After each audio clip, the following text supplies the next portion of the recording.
Boa noite e bem-vindos a mais um programa. Este programa será feito em duas partes. A primeira parte, Nossa Fé, Nossa Vida. A leitura do terceiro domingo do Tempo Comum.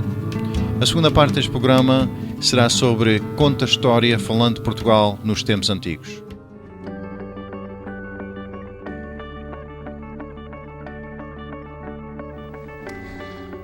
Olá, muito boa noite e bem-vindos ao nosso programa mais uma vez, em que vamos compartilhar as leituras do domingo de hoje.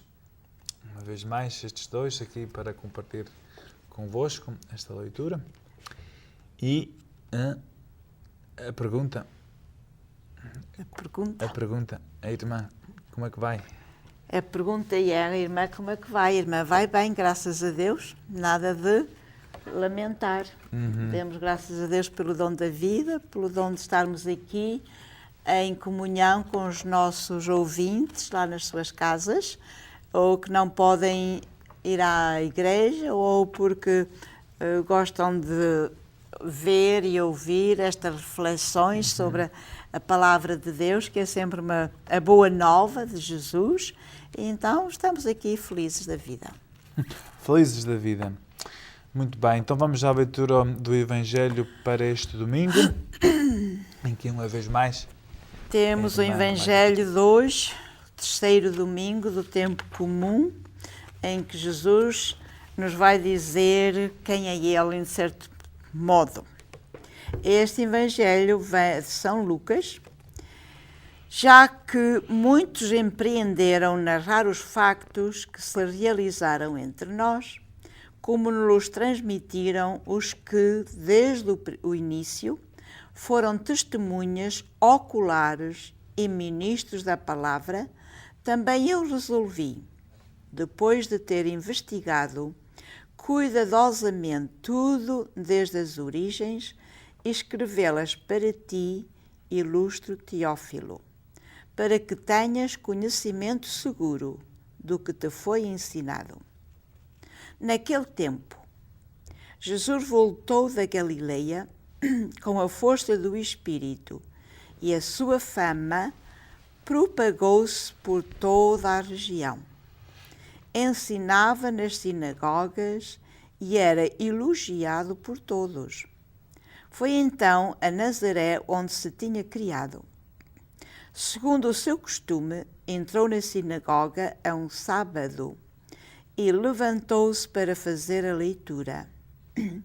Entregaram-lhe o livro do profeta Isaías e, ao abrir o livro, encontrou a passagem que estava escrito: O Espírito do Senhor está sobre mim, porque Ele me ungiu, para anunciar a boa nova aos pobres. Ele me enviou a proclamar a redenção aos cativos e a vista aos cegos, a restituir a liberdade aos oprimidos e a proclamar o ano da graça do Senhor. Depois, enrolou o livro, entregou-o ao ajudante e sentou-se. Estavam fixos em Jesus os olhos de toda a sinagoga. Começou então a dizer-lhes: Cumpriu-se hoje mesmo esta passagem da Escritura que acabais de ouvir. Palavra da salvação. Glória a vós, Senhor. Bem, este nosso Evangelho é assim tomado de, vamos dizer, uma introdução do Evangelho em si, de São Lucas, e depois dá um salto assim que vai do primeiro para o quarto capítulo, e no meio ficou a Anunciação, o nascimento de Nosso Senhor, etc, etc. Mas já vamos enfocar um pouco na primeira parte. Na primeira parte do Evangelho, as primeiras linhas do Evangelho segundo São Lucas, ele diz-nos já que muitos empreenderam narrar os factos que se realizaram entre nós. Ele, São Lucas, chegou a vez dele também fazer o mesmo. E ele escreve este Evangelho a um homem chamado Teófilo.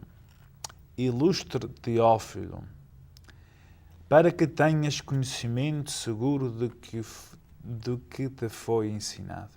Então aí, isto é importante porque os evangelhos não caíram do céu num livrinho já imprimido por uma publicação em uma publicadora qualquer. Assim que isto veio dentro de o Evangelho saiu dentro de uma comunidade, já havia outros que já tinham escrito Evangelhos e este Lucas tentou fazer porque ele pensou que os outros não eram tão bons ou que alguma coisa faltava ou que podia fazer melhor. Então aí chegou a vez de ele também fazer esse Evangelho. Para quê? Porque as pessoas já sabiam as histórias da vida de Nosso Senhor.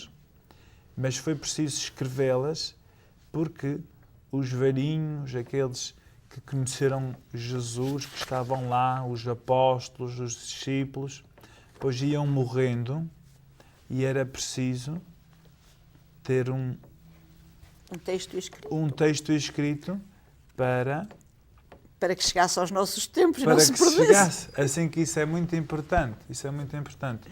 Porque isso vem dentro isso é o grande papel e por isso existe a Igreja. A Igreja existe como instrumento de salvação para transmitir-nos a doutrina, a pessoa de Nosso Senhor Jesus Cristo, que é o que faz os Evangelhos. Assim que é um dos papéis dentro da Igreja é transmitirmos Nosso Senhor e dentro dessa maneira vem por meio da Bíblia. A Igreja está muito preocupada em as traduções da Bíblia, se é uma tradução boa, se não é, porque senão qualquer uma pessoa pode escrever por aí um livro, dizer que é a Bíblia, cheio de erros, e aí vá a coisa por aí fora. Então isso é muito importante, da formação do Evangelho.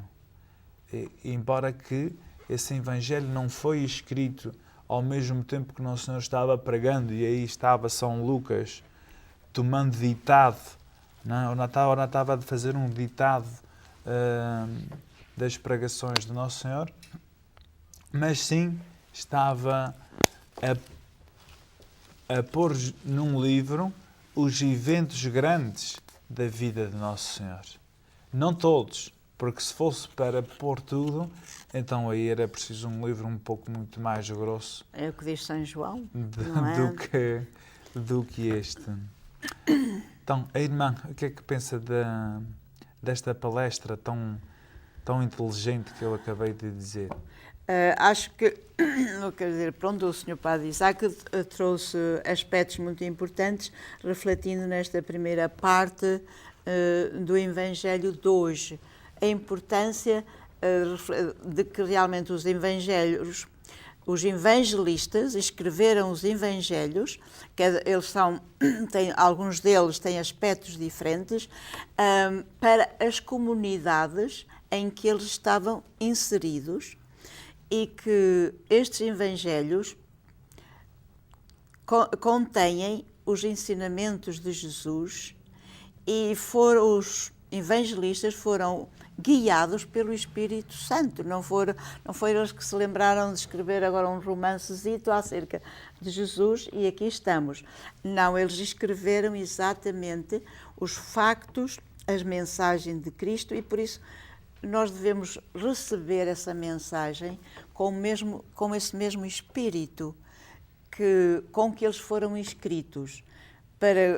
Escrevemos para quê? Para que nós conheçamos quem é Jesus Cristo, porque aquele esteve no meio de nós e também para nos orientar, para nos guiar agora para Ele, como nós refletimos no Evangelho segundo São Lucas, no batismo de Jesus, que resemble o nosso próprio batismo e a razão de ser cristã.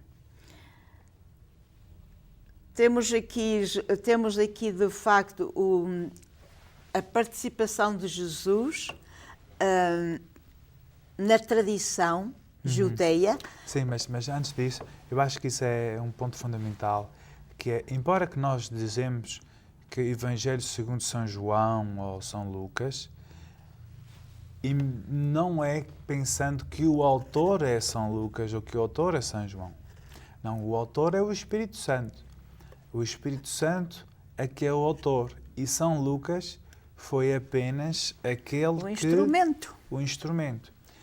E assim como foi a inspiração divina que o levou a escrever, também nós devemos pedir ao mesmo Espírito que inspirou a escrever para entendermos o que estamos ouvindo ou o que estamos lendo, quando estamos lendo o Evangelho ou a Bíblia em geral nas nossas casas. Isso é fundamental. Sabe, na missa, antes da proclamação do Evangelho, nós temos o costume bonito de fazermos o sinal da cruz, ou de persignar-nos na cabeça, nos lábios e cá, sobre o coração, em que depois tem aquela oração que todos nós aprendemos em criança. Eu pessoalmente não a faço. Quando eu estou lá em cima, proclamando o Evangelho, a oração que eu faço, muito simples, eu digo: ajudai, Senhor, a entender o que vou proclamar, ajudai-me, Senhor, a proclamar bem e ajudai-me, Senhor, a viver desde o coração o que vou proclamar. Nós devemos sempre pedir ao Espírito Santo para ajudar-nos, para iluminar-nos a compreender, a entender e, sobretudo, a viver aquilo que vamos escutar ou ler. Muito bem. Agora sim, nós podemos... Esse é um aspecto muito importante, realmente, que o Sr. Padre trouxe à nossa consideração e à nossa reflexão. E esperemos que realmente isso seja tido em consideração por todos nós. Bem, e chegamos à hora do intervalo, em que, quando regressarmos, vamos então entrar dentro do Evangelho em si, da parte fundamental do Evangelho, que é a proclamação de Nosso Senhor na sinagoga e dizer que Ele é aquele que se esperava e que essa profecia é a de Ele que falava. Muito bem, então daqui a um bocadinho, se Deus quiser, aqui estaremos. KNXT TV is proud to say thank you to all its viewers who have given their support for over 25 years. And only through your support is KNXT able to provide spiritual and informative programming. Please remember KNXT in your long-term support through wills, bequests, trust, and plan giving. Your gift is important to the future of Catholic television. Help preserve the strength of KNXT's message based on the teachings of Christ. Keep KNXT in your future plans. A Dream Limousine Service Interlock serve a nossa comunidade há mais de 10 anos. Com uma variada frota de veículos luxuosos, o seu dia especial será um sonho com as luxuosas limousines, sedans e party buses. Os nossos chofés profissionais são treinados a rigor e muitos falam português. Os luxuosos interiores incluem DVD, sistema de áudio de alta qualidade, luzes LED, strobes e laser. Estamos aqui para servir 24 horas por dia. Seja qual for o evento, ninguém melhor que a Dream Limousine para lhe proporcionar transporte eficiente, luxuoso e seguro. Pergunte por nossos pacotes especiais para o seu dia especial. Dream Limousine Service a servir o Vale Central e a área da Bahia. Dream Limousine Service no 1138 North Front Street em Turlock, com o número de telefone 209-664-1177 ou através da internet www.209limo.com. Dream Limousine Service.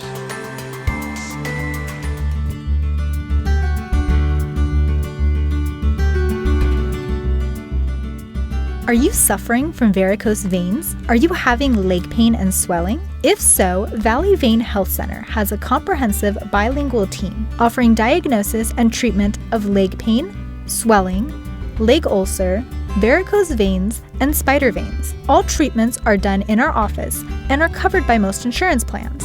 We explain to our patients about all the procedures and treatments step by step. We perform a bilateral leg ultrasound. Then our physicians go over the results of the ultrasound with the patient, explaining in detail of why, how, and what treatments they need to get done. Start living the healthy, active lifestyle you deserve. For more information, call Valley Vein Health Center at 209-216-4250. Muito bem, cá estamos nós de volta para continuarmos com esta nossa reflexão sobre o Evangelho deste domingo, em que agora vamos entrar na parte principal do Evangelho, que é Nosso Senhor, em que entra na sinagoga de onde foi desde criança, de certeza, e agora chega a vez dele levantar-se. Bem, ele já tinha feito isso antes, mas desta vez foi de uma maneira diferente. E aqui temos, de uma certa maneira, como o princípio do seu ministério público. Mais ou menos assim, não é? Jesus entra na sinagoga, que chama-nos a atenção exatamente para a nossa participação na Eucaristia, para a nossa participação em todas as atividades religiosas da nossa paróquia, porque Jesus não precisava de entrar na sinagoga, Jesus não precisava, ele sabia tudo. E, portanto, Jesus inspira-nos a isso. Não é, hoje ouve-se muitas vezes aquela atitude, eu tenho a minha religião, eu cá tenho a minha religião, não preciso de ir à igreja. Mas nós vemos que Jesus precisou não de ir à sinagoga. E como nós também precisamos de participar na celebração eucarística do nosso tempo. Jesus voltou da Galileia com a força do Espírito. Portanto, não foi a força do Espírito. Portanto, as atitudes, os movimentos de Jesus são a reflexão ou são motivados pela força do Espírito Santo que habita nele. Muito interessante. Ensinava nas sinagogas e era elogiado por todos. Portanto, nós temos de ver aqui que Jesus, nesta altura, já era assim uma pessoa muito importante para os judeus. Era elogiado, já era assim um mestre que todos admiravam. E foi então a Nazaré onde se tinha criado, segundo o seu costume. Entrou na sinagoga e ofereceu-se para ler as leituras. Então ele leu: o Espírito do Senhor está sobre mim, porque ele me ungiu. Para quê? Para anunciar a boa nova aos pobres. Ele me enviou a proclamar a redenção aos cativos e a vista aos cegos, e a restituir a liberdade aos oprimidos. Nós poderemos ver esta dimensão, este retrato que Jesus faz de si mesmo, num sentido simbólico.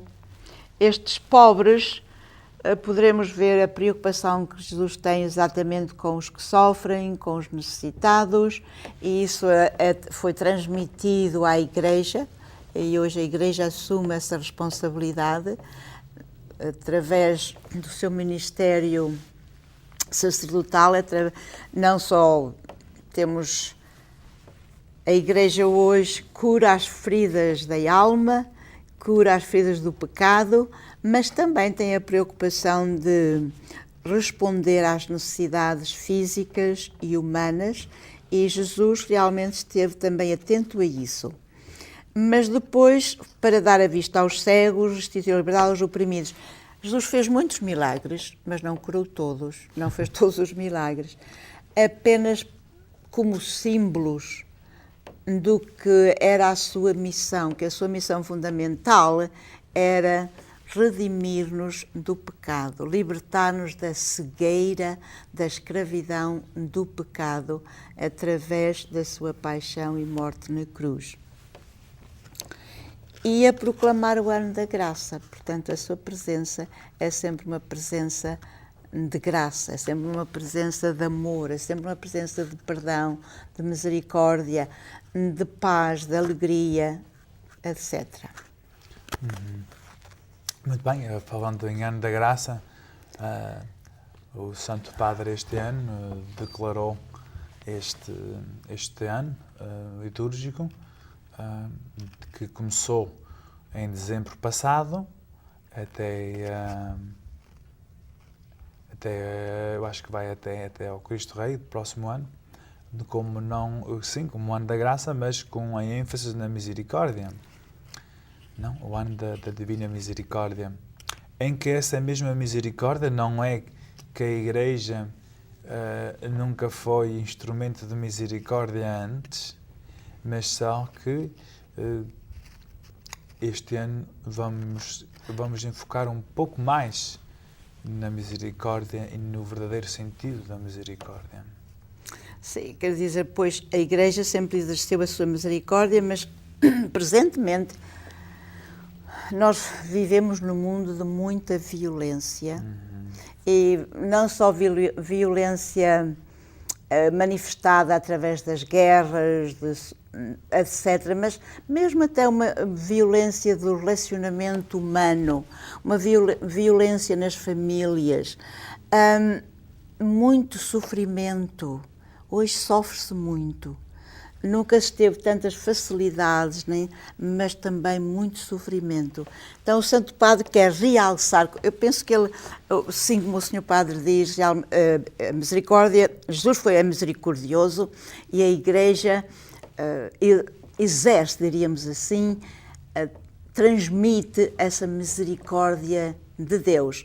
Mas o Santo Padre quer realmente pôr mais ênfase no Deus misericordioso e também, não é só refletir no Deus misericordioso, mas também nós a começarmos ou a exercer essa misericórdia de uns com os outros, a estarmos mais atentos às necessidades do irmão. O nosso Papa, numa frasezinha, dizia: vamos todos refletir a ver se conseguimos ser um pouquinho mais pobres para ajudar os que têm menos do que nós, para exercermos um pouco as obras de misericórdia, as obras de misericórdia temporais e as obras de misericórdia espirituais. E então, nessa altura, nós estamos a transmitir, a refletir a misericórdia de Deus que o Santo Padre nos pede, para intensificarmos mais durante este ano e estarmos mais atentos a esse dom da misericórdia. Misericórdia que é, ou melhor, que misericórdia não devemos pensar que significa aceitar tudo o que fazem. Misericórdia não é dizer sim a tudo. Misericórdia não é pensar que não existe o mal e que não existe o pecado. Misericórdia não significa que agora de repente que nada é importante e que o importante é aceitar todas as coisas que se faz por aí. Ou que fazemos nós e que devemos ser misericordiosos e aceitar todo o mal que existe. Acho que a irmã disse bem, essa misericórdia que começa no relacionamento que temos uns com os outros, para aliviar os sofrimentos que existem, em que esses sofrimentos não são apenas de guerra, são os sofrimentos da solidão, os sofrimentos de sentirmos à parte ou à margem da sociedade ou das famílias, de uma solidão de falta de amizades, de amizades verdadeiras ou sinceras. Há muito tipo de maneiras como nós podemos mostrar a misericórdia do Senhor para as outras pessoas. E o Sr. Padre falou muito bem ali, a misericórdia não significa aceitar tudo e dizer que sim. Misericórdia é também ajudar a voltar ao bom caminho aquele que está no caminho errado. Isto também é misericórdia, porque foi o que Jesus fez. Ele vem porque Ele é misericordioso, vem libertar-nos do pecado. Vem nos dizer, não, o caminho esse não é o caminho. Portanto, ajudar os nossos irmãos e irmãs a regressar ao bom caminho é também exercer a misericórdia de Deus para eles. Porque nós não queremos, ou queremos que todos se salvem. E isso é também, é talvez a misericórdia mais difícil. É procurar meios de trazer para Deus aqueles que deles estão afastados. Isso também é misericórdia no ano proclamado pelo Santo Padre, o ano da misericórdia. Que é aqui que nós chamamos que é o ano santo. O ano santo, que não é o primeiro, não é? Teve um em 1950, por exemplo, lembram-me, bem, não me lembram, mas sei que em 1900 houve um, que até por acaso foi um ano que lá nos Açores foi um ano muito bom para a agricultura, sobretudo para o trigo. Sempre lembro do meu pai falar do ano santo, que foi bom para o trigo. Não estou a dizer que as duas coisas têm a ver uma com a outra, mas é para dizer que de vez em quando a Igreja proclama um ano assim, para ser um tempo especial, para dar um ênfase em alguns aspectos que às vezes podemos esquecer deles. Isso não há dúvida. E que a Igreja acha que é o momento exato de refletirmos. E este agora é mesmo. E esse é. E para que também, para reflexionar sobre o que é misericórdia, especialmente entender isso que a irmã acabou de dizer, que é das coisas mais difíceis e das obras de mais amor, é enfrentar alguém e dizer o que estás a fazer é mau. Isso leva muito esforço e muito amor, porque o mais fácil é dar dinheiro a alguém e pensar que isso é misericórdia, ou perdoar a dívida a alguém e dizer que isso é misericórdia. Isso é o mais fácil. O mais difícil é realmente querer o bem, o verdadeiro bem ao meu irmão, ao meu vizinho, à minha irmã. Isso sim. Então, quando nós ouvimos Nosso Senhor falar nesse ano santo, desse ano que Ele veio para proclamar tudo o que era bom, também é a nós que Ele está a falar, não é? Nós sempre devemos pensar que nós é que somos aquela ovelha que anda perdida. Nós é que precisamos de salvação, que não é uma outra pessoa, outro alguém que é que anda perdido e que precisa de Deus. Não, sou eu. Eu, mais que ninguém, é que preciso do perdão. Eu, mais que ninguém, é que preciso do amor de Deus. Eu, mais que ninguém. Então aí nós podemos entender o que Nosso Senhor veio ao mundo fazer, que foi salvar a toda a humanidade. A toda a humanidade. E dentro dessa humanidade está cada um de nós. Bem, meus amigos, chegamos ao fim do nosso programa nestas tardes de domingo e queremos desejar a todos uma continuação de um santo domingo a todos e que tenham uma boa semana e que Deus abençoe a todos vós.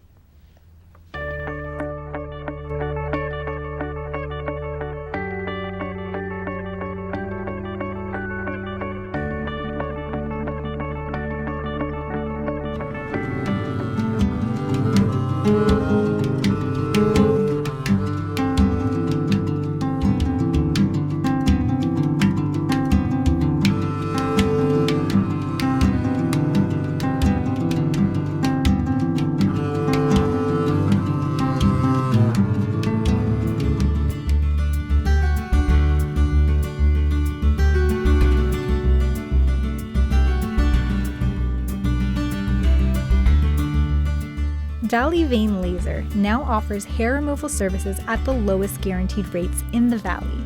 We believe that everyone should have the opportunity to experience great service at an affordable rate using state-of-the-art laser hair removal system.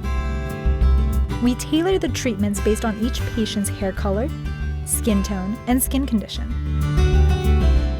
Our office is located in Turlock on 840 Delbon Avenue. Call us at 209-250-2630 to set up a free consultation. Visit our website at valleyveinlaser.com. Find us on Facebook. Don't forget to click the like button. A Dream Limousine Service em Turlock serve a nossa comunidade há mais de 10 anos. Com uma variada frota de veículos luxuosos, o seu dia especial será um sonho com as luxuosas limousines, sedans e party buses. Os nossos choferes profissionais são treinados a rigor e muitos falam português. Os luxuosos interiores incluem DVD, sistema de áudio de alta qualidade, luzes LED, strobes e laser.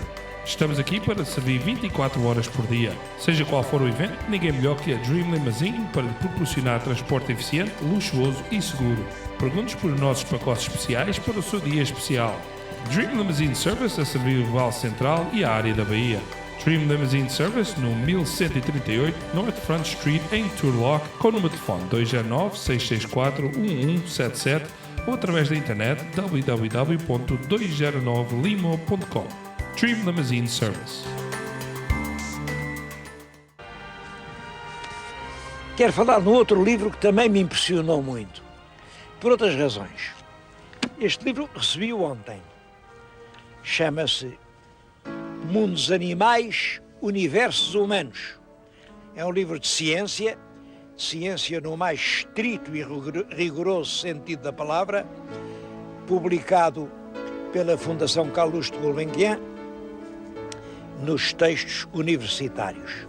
Bom, é um longo livro, são mais de 500 páginas, sobre os problemas mais complexos do comportamento geral, desde a paramécia até ao homem inteligente, consciente, religioso.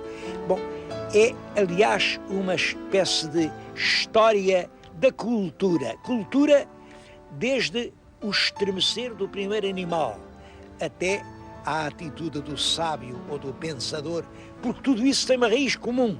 E é esse espetáculo deslumbrante da formação da consciência no mundo que este livro representa. E confesso que me sinto muito orgulhoso por um livro assim ter podido sair em Portugal. Há uma outra razão para me sentir orgulhoso, tenho que a confessar.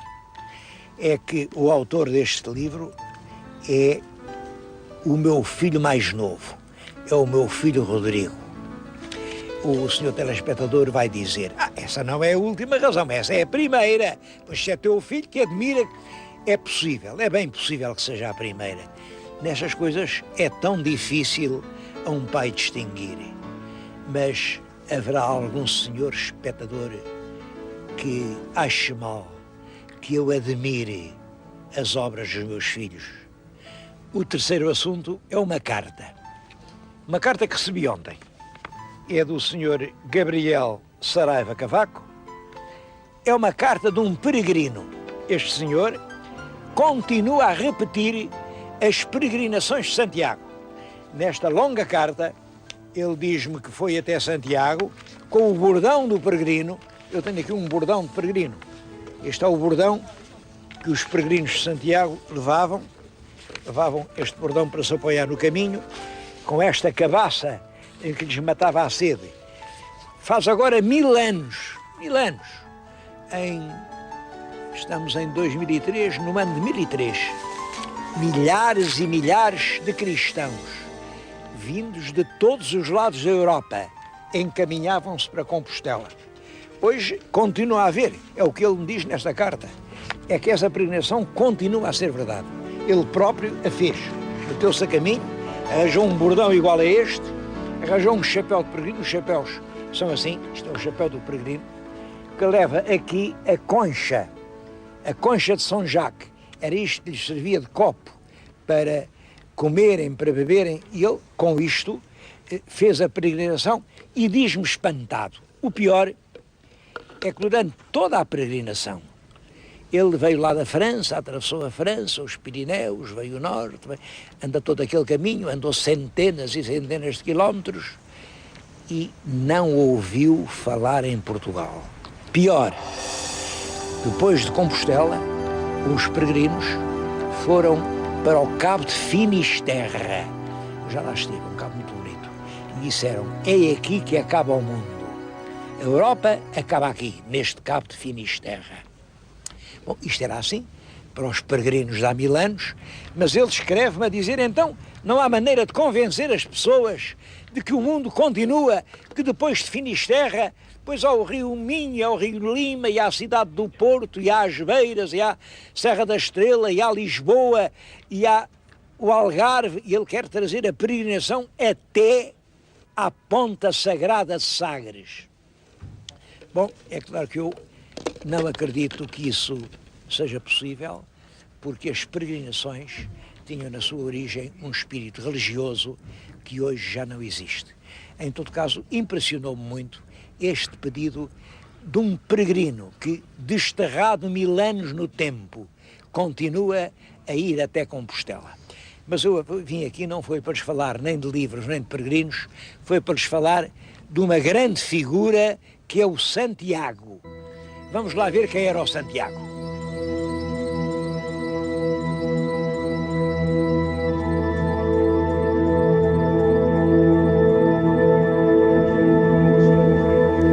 Não há dúvida nenhuma de que existiu uma figura histórica, Tiago, que foi um dos companheiros de Cristo. Até eram dois dos companheiros que andaram junto de Cristo durante a sua passagem pelo mundo. Dois chamavam-se Tiagos. Um, Tiago Maior, porque era o mais velho, e outro, Tiago Menor. Este, que se venera em Espanha, é o São Tiago Maior. Foi um dos apóstolos, um dos 12 apóstolos, que receberam a pregação de Cristo e depois propagaram-na no mundo. Sobre este Santiago, isto tenho junto de mim, é uma admirável estátua feita em Coimbra, no final do século XV. Isto é do Diogo Pires o Velho, é uma estátua muito bonita. Ainda representa o Santiago com o livro. Este Santiago do livro era o Santiago Apóstolo. Este livro representa a doutrina cristã, a doutrina que ele tinha que difundir. Mas já é um Santiago Apóstolo que também já é peregrino. Reparem, ele já tem o chapéu com a concha do peregrino, igual àquele que há bocadinho lhes mostrei, e já tem o bordão com que eles vinham a pé até Compostela. Este Santiago Maior pregava a doutrina cristã com tanta violência, com tanta força, chamavam-lhe até o trovão.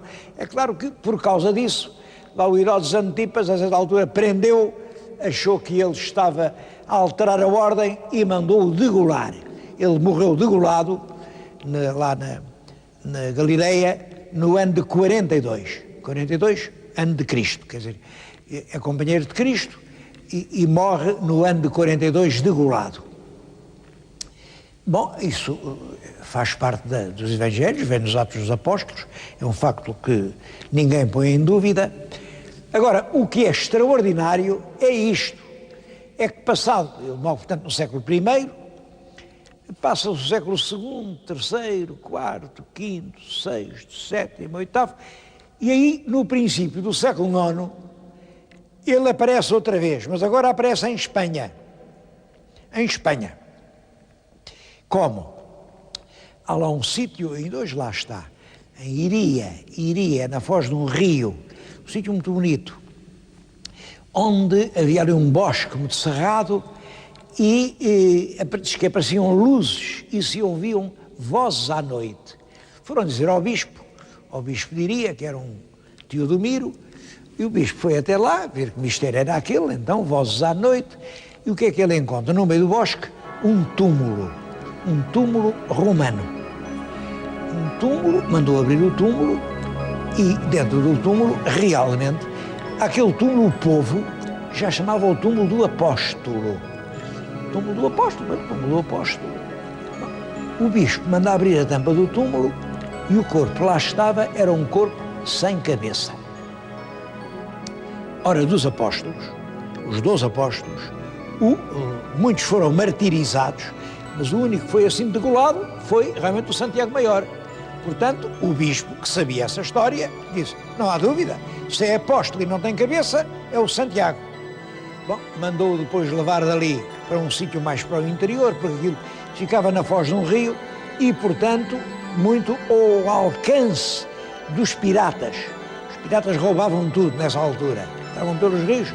Ele levou mais para dentro, para um sítio onde se chamava Campo Stele, onde mais tarde se começa a construir uma igreja cada vez mais bela, cada vez mais grandiosa, que é hoje o gigantesco templo de Santiago de Compostela.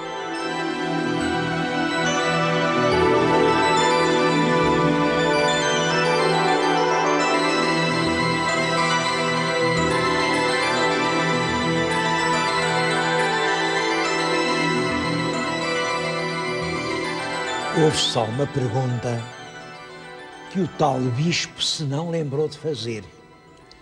E como é que o Santiago, que foi degolado, e há documento disso, no ano de 42, na Galileia, aparece a pregar em Espanha. Como é que ele vem lá, do Oriente até aqui? Bom, isso foi milagre. E os milagres, como sabem, podem acontecer. Ele apareceu a pregar, até parece que lhe apareceu Nossa Senhora em Saragoça. Nossa Senhora apareceu-lhe em cima de uma coluna e ele viu-a, e essa ideia é que está na origem do nome que se usa muito em Espanha. Muitas senhoras espanholas chamam-se Maria del Pilar. É o pilar onde apareceu a Nossa Senhora que o tal Santiago viu. Mas depois de Saragoça vem para Compostela. Vem e aparece o túmulo dele. Houve uns eruditos que, estudando melhor o caso, com muito cuidado, disseram aquilo não tem nada a ver com o Santiago. Realmente degolado está, isso é a única verdade. Mas quem lá está degolado é o Prisciliano. O Prisciliano é um bispo de Ávila, que tinha ideias muito exageradas, muito cruéis sobre a moral cristã. Ele chegava a pensar que ter filhos era pecado, e tudo isto provocou um grande movimento em toda a Galiza a favor do Prisciliano. Vários bispos aderiram, mas a Igreja interveio e disse nada de exageros, mandaram-no julgar, e ele enfim, saiu de Espanha, e o imperador, ainda o imperador romano, mandou-o degolar, a ele e a todos os companheiros que iam com ele. Os corpos voltaram à península e foram enterrados. Ora bem, Prisciliano teria sido enterrado exatamente nesse túmulo onde depois apareceu um cadáver sem cabeça. Bom, mas isso são teorias de sábios. O povo não queria saber. Para ele, Santiago, o pescador do lago de Tiberíades, o companheiro de Cristo, o apóstolo, era aquele que se venerava agora na grande Catedral de Compostela. E era o santo que vinha do céu à terra ajudar os espanhóis na sua grande luta contra os mouros. É assim que nasce o Santiago Matamoros.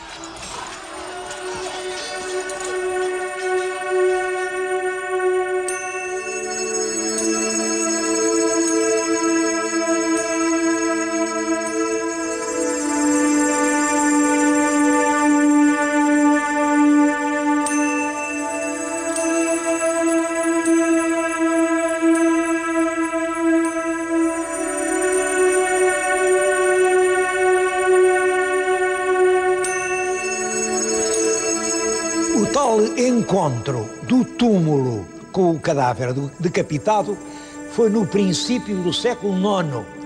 Ora, exatamente no princípio do século IX, quer dizer, 800 e tal, iniciava a Espanha cristã uma guerra que ia durar muitos séculos contra os mouros.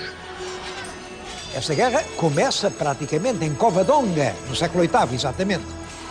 e veio só a acabar no século XV, com a conquista de Granada. Ora, um povo que tem um apóstolo e que está numa guerra tão grande em defesa da fé, claro, fez do seu apóstolo o seu padroeiro, o seu herói. E assim aparece o Santiago, que auxilia os cristãos que lutam pela fé nas grandes batalhas contra os mouros. Aqui está ele, o Santiago, vem no cavalo branco. Olha aí o mouro que já está morto aqui, o mouro com calções encarnados, e ele cavalga-lhe em cima, sem piedade nenhuma, e desembainha a espada para matar mouros para aí fora. Em todo o nosso país houve estátuas destas. O cavalo é sempre branco, porque como Santiago vinha do céu, era uma nuvem que tomava a forma de um cavalo, e depois via-se ele cá embaixo a combater. E é claro, não havia mouros que lhe resistissem. Santiago, o culto de Santiago alargou-se a toda a península, toda. Em Portugal, no nosso país, segundo o dicionário do Alberto Costa, eu estive a contar ontem, há pelo menos 120 povoações com o nome de Santiago. Claro, povoações entre lugares, aldeias, vilas e cidades. Olhem aqui bem perto, é Santiago do Cacém. Santiago é o santo e o Cacém é o senhor Mouro. É engraçado como o Cacém e o Santiago acabaram unidos. O Cacém era o nome daquela terra, o dono daquela terra. Lá na igreja está um grande baixo-alevo que representa Santiago a cavalgar sobre os mouros e a matá-los. Eu estou a falar-lhes não é lá, mas é aqui em Palmela, porque aqui, Palmela, é que é a vila cabeça da Ordem de Santiago. É por isso que escolhi Palmela, por isso é que há aqui tantos Santiagos. Palmela é a cabeça da Ordem de Santiago. E o que é a Ordem de Santiago?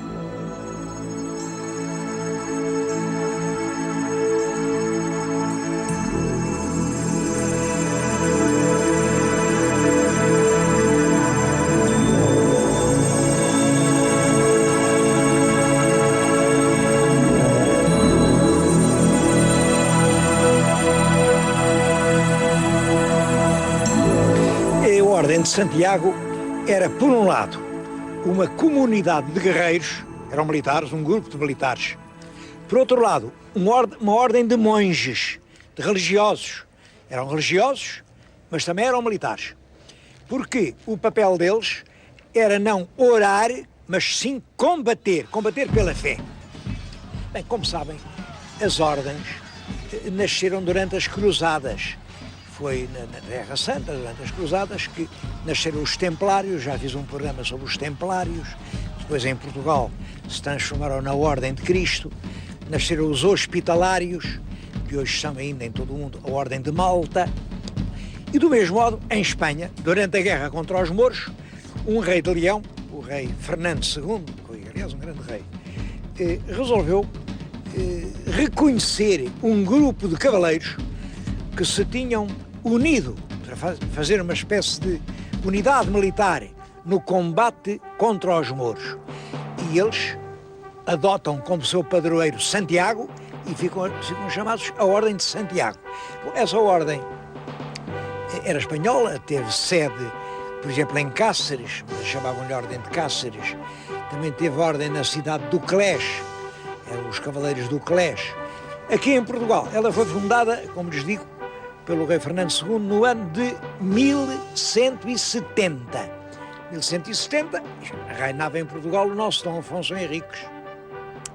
Mas 2 anos depois, já o Dom Afonso Henriques dava aos cavaleiros daquela ordem a vila e o castelo da Arruda. Bom, isso ao documento.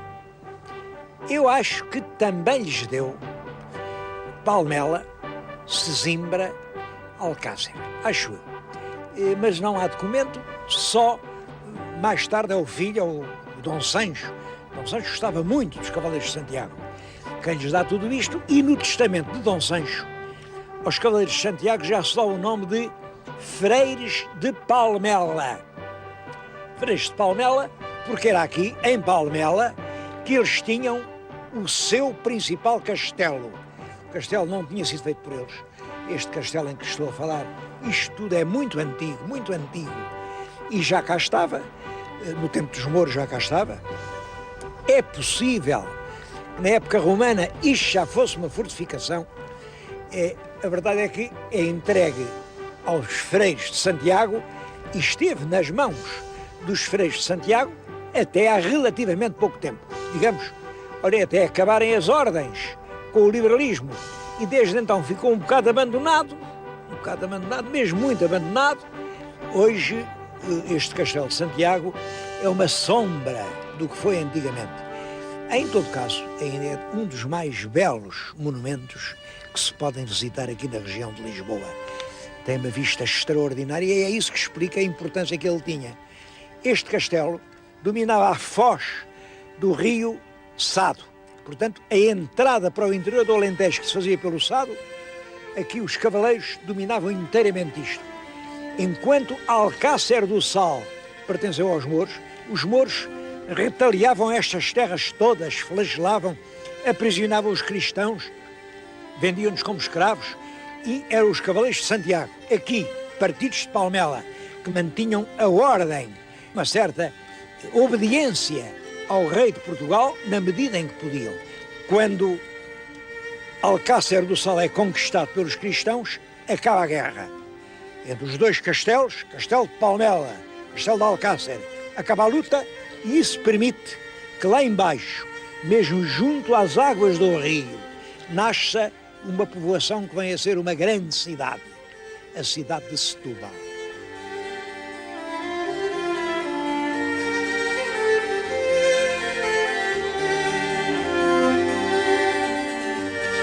Mas a grande importância da Ordem de Santiago está exatamente na peregrinação que praticamente durante todo o ano se fazia a Santiago de Compostela. É uma altura em que na Península Ibérica há duas grandes influências, a do cristianismo, que a Ordem de Cluny pretende manter um culto cristão, e ainda a dos árabes, que era muito forte, os costumes, as concepções, costumes familiares, tudo isso refletia a influência da civilização árabe. Bom, a Ordem de Cluny, que era a ordem francesa, batia-se energicamente por conseguir que o culto cristão e os costumes cristãos triunfassem em Espanha sobre os cultos muçulmanos.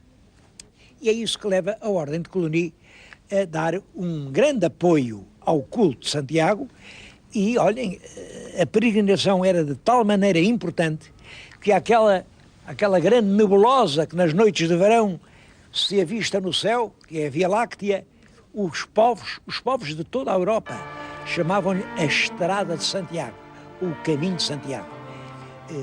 Milhões de pessoas percorreram o caminho francês, atravessavam os Pirineus, vinha por todo o norte de Espanha até chegar a Santiago de Compostela.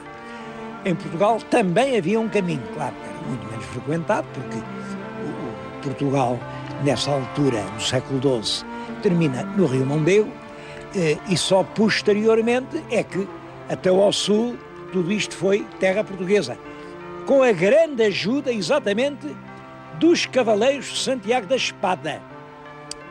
Eles ajudavam o rei, por exemplo, no Algarve, foram eles, os cavaleiros de Santiago da Espada, quem ajudou o Dom Afonso III e quem tinha ajudado já o Dom Sancho II a conquistar aquelas terras todas.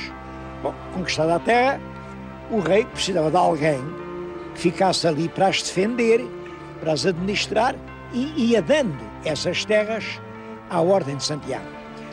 Eu acho que ao sul do Tejo ninguém possuiu tantas terras, desde o Tejo até ao Algarve, como a Ordem de Santiago.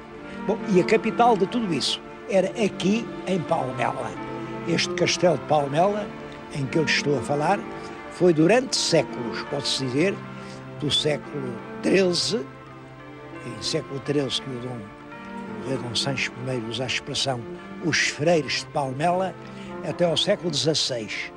É no século XVI que acaba aqui o último mestre, que era o Dom Jorge, um filho do Dom João II, e estas ordens militares são incorporadas nos domínios da coroa. Mas durante todos esses séculos, Palmela é uma das terras mais ilustres do país. É claro que volto à carta que mandou o meu amigo Gabriel Saraiva Cavaco. É claro que era muito bonito se a peregrinação de Santiago chegasse até aqui, com certeza que era. Isso hoje não está nas mãos já propriamente de Santiago. Sabem que eu não digo que o Santiago não continua a fazer os seus milagres, com certeza que faz. Bom, mas a gente já não pode muito fiar-se muito nos milagres que os outros fazem por nós. Temos que ser nós próprios a fazer os nossos milagres. E hoje a força que está na base dessas peregrinações chama-se turismo. Chama-se turismo. Diz aqui este meu correspondente que no caminho de Santiago Espanhol, de 20 em 20 quilómetros, há uma pousada, geralmente feita assim, num velho edifício, num palácio que outrora estava em ruínas, onde os peregrinos, ao fim de andarem 4 ou 5 léguas, podem descansar, beber água, tomar um banho e não pagam nada por isso. Quem quiser deixa uma esmola, quem não quiser não deixa. Bom, aí está. Isso não é um milagre do São Tiago. Isso é um prodígio do turismo espanhol. Eu acho que sim, acho que o nosso turismo tem que começar a fazer uns milagres desses. É preciso levar, não é só os portugueses, os europeus a descobrir, afinal, que terra é esta de Portugal. Santiago é um santo ibérico. Olhem, durante muito tempo foi ele o próprio padroeiro das armas portuguesas. Quando os nossos cavaleiros carregavam sobre o inimigo, isso dizia-se dar um Santiago. Uma carga de cavalaria chamava-se, em português ainda do século XVI, um Santiago. Porquê? Porque o capitão levantava a espada e dizia, com Santiago. E era sob a proteção de Santiago que a gente carregava sobre os nossos adversários. Portanto, devemos muitas vitórias a Santiago. Claro que os espanhóis também carregavam invocando Santiago. E como podem calcular, o Santiago não sabia para onde havia de se virar. Os portugueses diziam Santiago, os espanhóis diziam Santiago. Isto foi péssimo. Então os portugueses tiveram que arranjar um outro padroeiro. E foi assim que o São Jorge, trazido pelos ingleses, pela aliança inglesa, se transformou no padroeiro das armas portuguesas. Agora, o que está na raiz da nossa história é o Santiago. E que o principal monumento erguido a Santiago é este castelo de Palmela, disso não tenho dúvida nenhuma. O senhor telespectador venha aqui e julgue com os seus próprios olhos.